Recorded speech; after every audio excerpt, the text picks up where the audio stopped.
Over here, Trump supporters pushing their way through the doors of the Cross Insurance Center to hear Donald Trump speak. But down here, not so much the case. The footage you see of me on this drone may just look like a blob of color. That's because the infrared camera on the drone is able to detect the temperature of a human body. So that way, if I'm lost at sea or lost in the middle of the woods, the drone flying by will be able to detect my body heat, hopefully leading to a rescue. That's right, Craig. You may notice the area behind me, this wooded area, is a little bit smoky. That's because this fire is on its 7th hour of burning. This home right here on Norridge Walk Road in Fairfield sits on 18 acres of land. And right now, state police are treating the entire plot of land as a crime scene. So trick-or-treating down here on Maple Street isn't just about getting candy. It's much more of an experience. Isn't that right, Dead Fred? That's right, Miss Ashley. You might dread getting into that cold car to go to work, so you go to turn it on to let it heat up while you're getting ready for the day. But you're going to want to make sure that you pull the car all the way out of the garage before you find yourself in trouble. And with the world literally at our fingertips, sometimes it can be hard to differentiate between what's real and what's fake. This week is Space Week at the Challenger Learning Center, and down here on the Bangor waterfront, you can visit every single planet in the solar system. And more.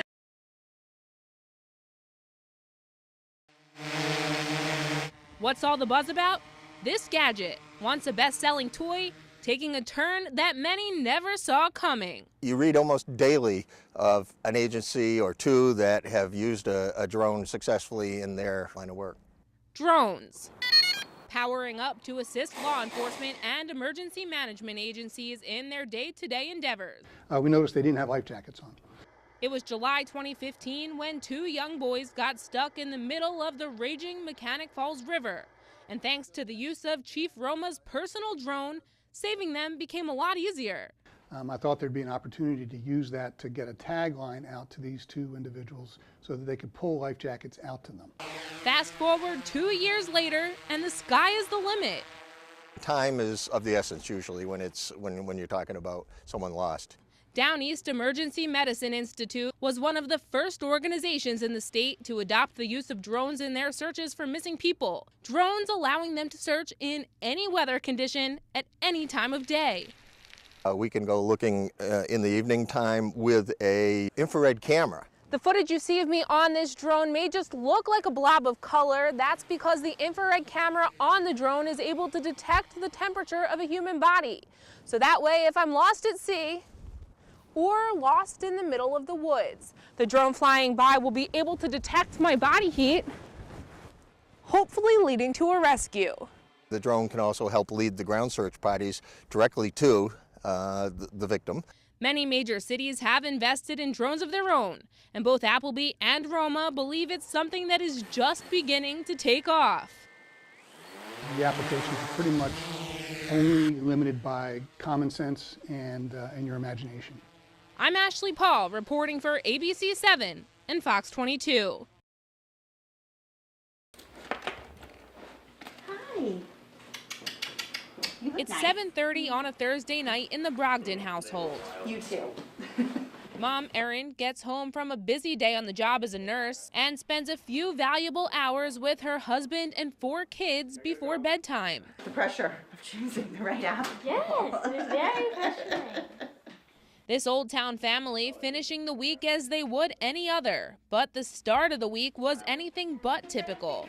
Why wouldn't you? My name's Erin Oberson. I'm a nurse. I'm here because this tax bill, which is really a tax scam, will hurt the people of Maine. A day of protesting outside of Senator Susan Collins' Bangor office on Monday ended in police escort from the premises. What we wanted was a commitment from Senator Collins that she would be a no vote.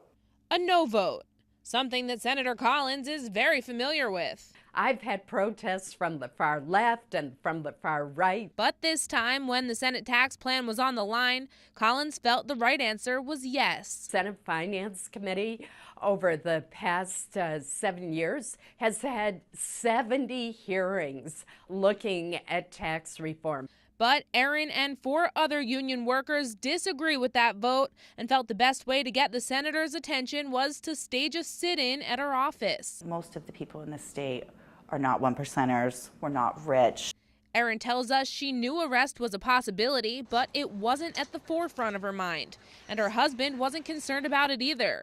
I think it was just to show the bravery and compassion that she has, and that other people really support what she was doing. Senator Collins did not comment on whether or not she will change her vote. In Old Town, I'm Ashley Paul reporting for ABC 7 and Fox 22.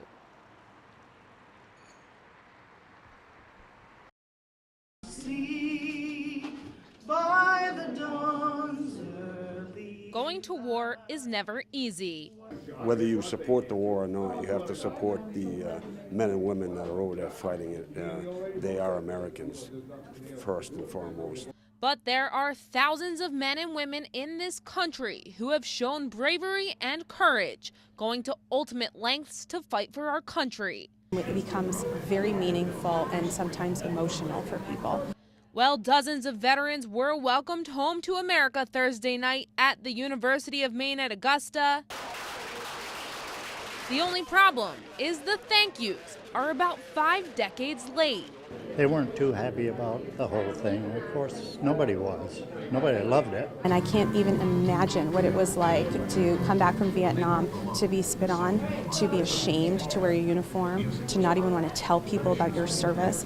The controversy surrounding the Vietnam War made it difficult for those who fought to come back to life in America. It was very difficult for me as a veteran to see how the Vietnam veterans were taken care of. But as years passed, so did the notion that these people shouldn't be as respected as veterans from other wars, and Thursday night they were given the recognition they deserve. That's good enough.